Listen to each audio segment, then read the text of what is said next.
आहा हा हा हा हा, बघा काय दिसतंय बहारदार. आणि हे थालीपीठ बिना भाजणीचं थालीपीठ आहे. थालीपीठाची भाजणी अजिबात तयार केली नाही. मोड आलेले हिरवे मूग वापरलेले आहेत. हे थालीपीठ करताना इतकं खमंग, खुसखुशीत आणि रुचकर होतं. आणि मेन म्हणजे डाएट फ्रेंडली, वेट लॉससाठी परफेक्ट रेसिपी आहे. नमस्कार, मी मधुराज रेसिपीमध्ये तुम्हा सर्वांचं खूप खूप खूप मनापासून स्वागत. खमंग खुसखुशीत थालीपीठ करूयात, तेही हिरव्या मुगाचं, गव्हाच्या पिठाचा वापर अजिबात न करता करणार आहोत. साहित्य काय काय घेतलं ते बघूयात, पण नवं करो करकरी चॅनल आहे, पटकन सबस्क्राईब करा.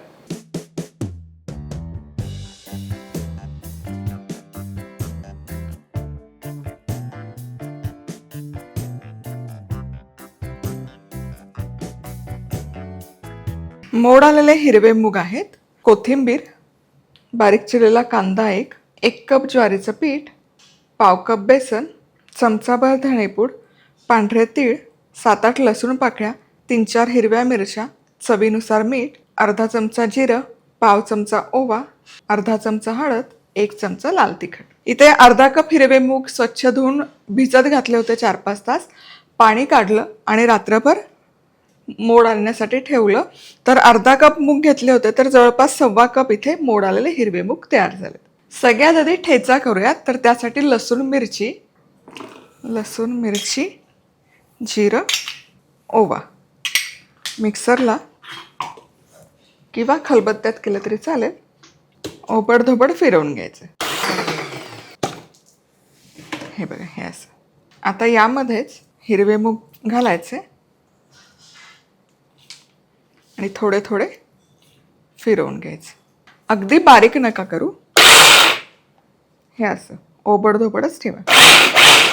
आता हे मिश्रण काढायचं आणि याच प्रकारे सगळे मूग मी मिक्सरला फिरवून घेते. आता हे मिश्रण व्यवस्थित वाटून झालं. यामध्ये मावेल इतकंच बेसनचं पीठ आणि आपण ज्वारी घालणार आहोत. पाण्याचा वापर अजिबात करणार नाही. सो आधी यातलं अर्धच बेसन मी लावते. ज्वारीचं पीठ,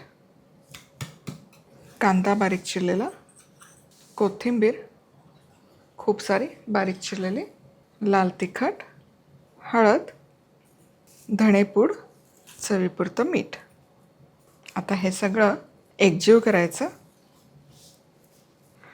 पाणी घालायची अजिबात गडबड करू नका, कारण मुगामध्ये बऱ्यापैकी पाण्याचा अंश असतो. आता यामध्ये थोडं पाणी घालते आणि सरसरीत आपल्याला पीठ मळून घ्यायचं, एकदम मऊसूत. घट्ट नका ठेवू. जितकं घट्ट ठेवाल ना तितकंच थालीपीठ चामट होतं. जितकं मऊ ठेवाल तितकं थालीपीठ खुसखुशीत होतं. चला, इथे पीठ मळून झालं. एकदम मऊ केलेलं पीठ, घट्ट अजिबात नाही. आता कितपत तुम्हाला जाड, पातळ, लहान, मोठं थालीपीठ करायचं आहे त्या अंदाजाने, हिशोबाने गोळा करून घ्या. मी छोटे छोटेच करते. आणि कापडावर थापलेले आमच्या घरात फार आवडत नाही. थेट तव्यावर थापलेलेच त्याची चव छान लागते. आता तव्यावर तेल घालायचं. फुसफुस स्प्रे आहे आपला, madhurazrecipeclub.com वर खरेदी करू शकता. तेल असं एकसारखं पसरलं जातं आणि कंट्रोलमध्ये राहतं, आहे की नाही. आता यामध्ये पांढरे तीळ तव्यावरच पसरवते आणि मधोमध हा गोळा ठेवायचा, थालीपीठ थापून घ्यायचं. पिठाची कन्सिस्टन्सी परफेक्ट झाली आहे, त्यामुळे थालीपीठ बघा किती सुरेख थापलं जातं आहे. हाताला चिकटतही नाही आहे आणि पसरतही मस्त आहे. छान पातळसर आणि खुसखुशीत होतात बघा ही थालीपीठ. आता थालीपीठामध्ये पाण्याचा अंश असतो, तर जसं पाणी ते गरम होतं तसतशी त्याची वाफ होते आणि ती बाहेर यायला बघते. तर काय होतं, त्यामुळे थालीपीठ मध्ये मध्ये फुगतं बघा. त्याला असे डोंगर येतात.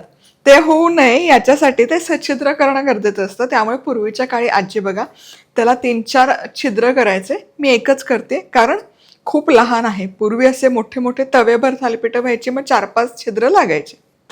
आता गॅस सुरू केलाय, झाकण ठेवायचं, 2 मिनिटं खमंग भाजून घ्यायचं. चला, आता इथे थालीपीठ बरोबर 2 मिनिटं झाकण ठेवून शिजवून घेतलं. वाह, बहारदार, बघा काय सुरेख दिसतंय. आता उलटवून घेऊयात. वा वा वा वा, बघा काय सुरेख भाजलं गेलंय आणि खुसखुशीतपणा बघा. वा, चला दोनही बाजूने खमंग असं भाजून झालं. काय खरपूस झालंय बघा. वा, आता हे काढायचं.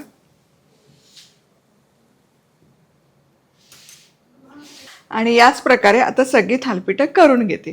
खायचं कसं, अरे सांगायची गरज आहे का. मस्त दही ठेचा तर का लागतो.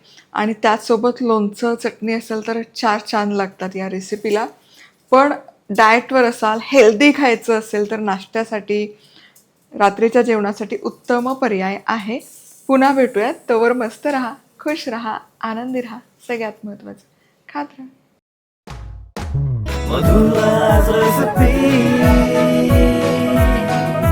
मधुराज रेसिपी, महाराष्ट्राची अस्सल चव.